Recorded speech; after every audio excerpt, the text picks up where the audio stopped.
안녕하세요. 저는 상주시 정신건강복지센터의 서포터즈 나나랜드 1기 조수민이라고 합니다. 지난 시간에는 성인기에 겪을 수 있는 정신질환으로 성인 ADHD와 조현병에 대하여 대략적인 이야기를 나누었는데요. 이번 시간에는 조현병의 증상과 원인 및 치료, 그리고 조현병에 대한 편견들에 대하여 조금 더 자세하게 이야기를 나누고자 합니다. 여러분들은 조현이라는 단어의 의미를 혹시 아시나요? 조현은 현악기의 줄을 고른다는 뜻입니다. 뇌의 신경계 혹은 마음의 조율이 제대로 되지 않아서 뇌 기능에 문제가 생기지만 치료를 통해서 신경계와 마음의 균형을 맞출 수 있다는 의미를 내포하고 있습니다. 조현병은 망상, 환청, 와해된 언어와 행동, 정서적 둔마 등의 증상이 주로 나타나고 사회적 기능에 장애를 일으킬 수도 있는 질환을 의미합니다. 조현병은 정신분열증이라는 병명이 바뀐 것인데요. 정신분열병이라는 병명이 사회적인 이질감과 거부감을 불러일으킨다는 이유로 편견을 없애기 위하여 개명되었다고 합니다.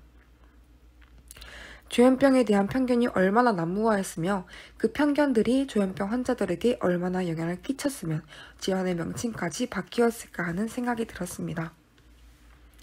그렇다면 조현병에 대하여 조금 더 자세하게 이야기를 나눠보겠습니다. 여러분들 중 많은 이들은 조현병을 발병하기 어려운 질환 혹은 희귀한 질환이라고 생각하실 것입니다. 하지만 실제로 조현병은 드문 질환이 아닌데요. 우리나라에서도 25만 명에서 50만 명이 앓고 있을 것이라고 국가정신건강정보 포털에 명시되어 있습니다. 어쩌면 우리 자신이 겪을 수 있는 조현병의 증상에는 무엇이 있을까요? 조현병의 증상은 환자마다 차이가 존재하는데요. 크게 양성 증상과 음성 증상, 그리고 인지 증상으로 나뉠 수 있습니다.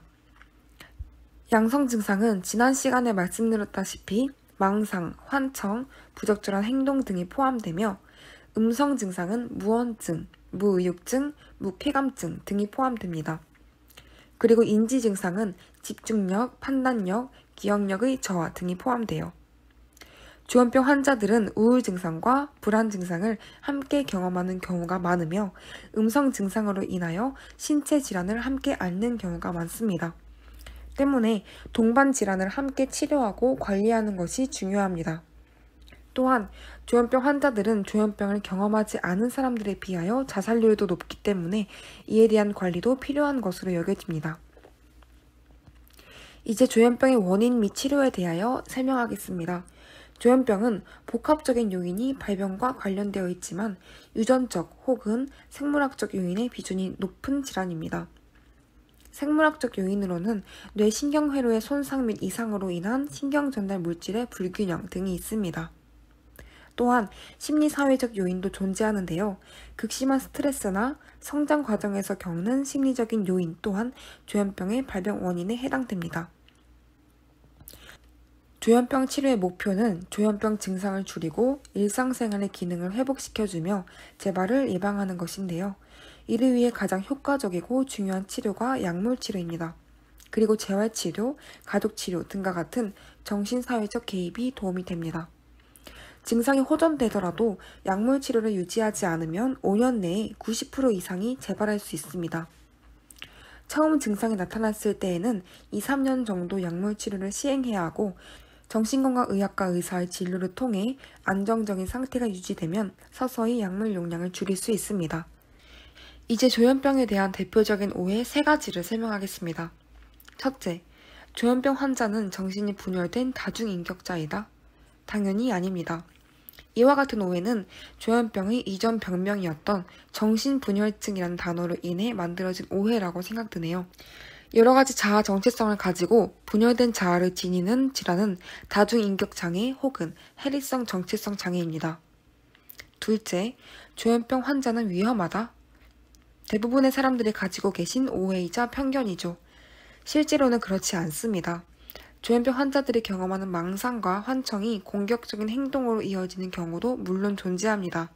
하지만 많은 조현병 환자들은 자신만의 세계에 푹 빠져있을 뿐이며 대인관계를 피하고 외부 활동을 잘 하지 않는 음성 증상을 지니고 있기 때문에 주위에서 쉽게 조현병 환자들을 볼 수 없을 것입니다. 여러분들께 한번 여쭙고 싶습니다. 그렇다면 조현병을 겪지 않는 사람들이 모두 안전하며 믿을 만한 존재라고 할 수 있을까요? 실제로 조현병 환자의 범죄율과 일반인의 범죄율을 비교해보면 일반인이 2배 정도 높다고 합니다. 자극적인 정보를 전달하는 언론 매체로 인하여 조현병 환자들이 피해자가 되었다는 생각이 드네요. 우리가 언론 또는 미디어 매체를 통해 어떠한 정보를 접하였을 때 그것이 과연 사실일지, 왜곡된 정보는 없을지 비판적으로 바라보는 과정이 단연코 필요하다고 생각합니다. 조현병 환자들은 결코 위협적인 존재가 아닙니다. 그들은 도움과 치료가 필요한 사람들일 뿐이죠. 우리가 무비판적으로 수용하고 믿어버린 왜곡된 정보들로 인하여 누군가는 큰 상처를 받고 있다는 것을 잊어서는 안 됩니다. 마지막으로 조현병에 관한 대표적인 오해 3번째는 조현병은 치료될 수 없는 질환이다 입니다. 조현병은 완치가 어려운 질환인 것은 사실입니다. 하지만 자신이 조현병이라는 것을 인지하고 꾸준히 약을 복용한다면 소소한 행복을 느끼며 일상생활을 영위하는 데 큰 어려움이 없다고 합니다. 지금까지 조현병에 관한 정신질환 정보와 오해 및 편견에 대하여 이야기를 나누어 보았습니다. 조현병의 증상과 원인 및 치료는 저번 시간에 구체적으로 다루었기 때문에 이번 시간에는 간략하게 이야기하였습니다.